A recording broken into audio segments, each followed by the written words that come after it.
இன்றைக்கி காலையில் சொன்ன மாதிரி ரொம்ப லேட்டாக தான் எழுந்திருந்தேன். 9 மணி கிட்ட ஆகிடுச்சின்னு நினைக்கிறேன். எந்திரிச்சு பார்க்கும்போது நல்லா விடிஞ்சு போச்சு. அப்புறம் எப்பயும் போல் நம்மளோட வேலையை ஆரம்பித்தாச்சு. ஏன்னா இன்றைக்கி பெருசாக எதுவும் வேலை இருக்காது. நேற்று தான் காலையிலே படைக்கிற மாதிரி இருக்கும். இன்றைக்கி எப்போ வேணால் படிச்சுக்கலான்றதுனால கொஞ்சம் பொறுமையாக தான் எழுந்திருந்தேன். எழுந்தனே காஃபி வச்சுட்டு அப்புறம் பூவுமே பறிச்சுட்டு கட்டுறேன்.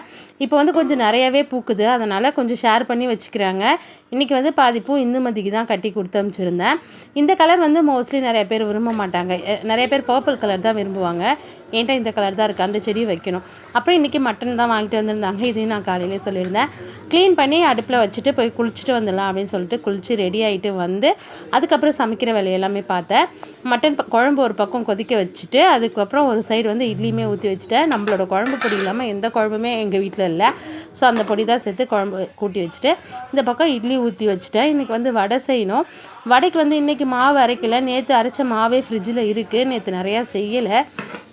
அதனால் கொஞ்சம் தான் செஞ்சுருந்தேன். மாவு இருந்ததுனால அதையுமே எடுத்து வச்சு அதை வடை போட்டுக்கலாம் அப்படின்னு சொல்லிட்டு இட்லி வெந்துருச்சு. இட்லி எடுத்து வச்சுட்டு வடையுமே சுட்டு எடுத்துட்டேன். சுட்டுட்டு காலையில் தோசை, இட்லி, வடை, அதுக்கப்புறம் மட்டன் குழம்பு. இதுதான் டிஃபன் சாப்பிட மணி 11:30 ஆகிடுச்சு. அதனால் மதியம் யாருமே சாப்பிடல. மதியம் சாப்பாடு ஸ்கிப் பண்ணியாச்சு.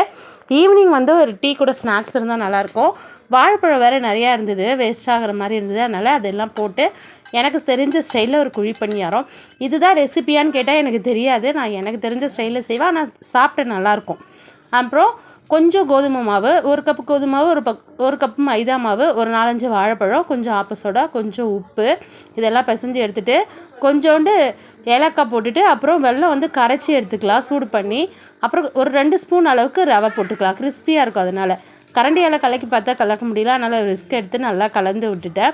நல்லா கலந்துட்டு இந்த மாதிரி குழிப்பணியாரக்கல் வச்சு அதில் ஊற்றி எடுத்துக்கலாம். குழிப்பணியாரக்கல் அம்மா வீட்டுக்கு போயிருந்தப்போ அங்கேருந்து எடுத்துகிட்டு வந்திருந்தேன்.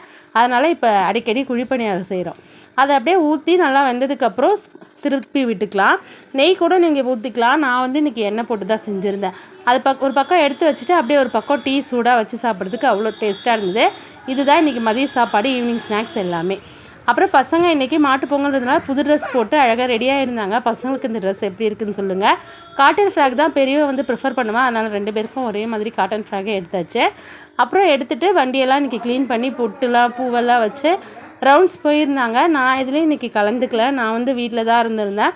எங்கள் தெருவில் கூட இன்றைக்கி ஊர் மக்கள்லாம் சேர்ந்து பன் தின்னும் போட்டி, அப்புறம் மியூசிக்கல் சேரு, இந்த மாதிரி நிறைய கேம்ஸ்லாம் ஆர்கனைஸ் பண்ணியிருந்தாங்க. பசங்கள்லாம் போய் ஜாலியாக என்ஜாய் பண்ணிகிட்டு இருந்தாங்க. ஹஸ்பண்டும் போய் பார்ட்டிசிபேட் பண்ணியிருந்தார் போல இருக்குது. நான் எதுவுமே போய் பார்க்கல. இன்றைக்கி ஃபுல்லாகவே வீட்டில் தான். அப்புறம் ஒரு ட்ரிப்பு கிளம்புறோம். என்னன்றது நெக்ஸ்ட் வீடியோ.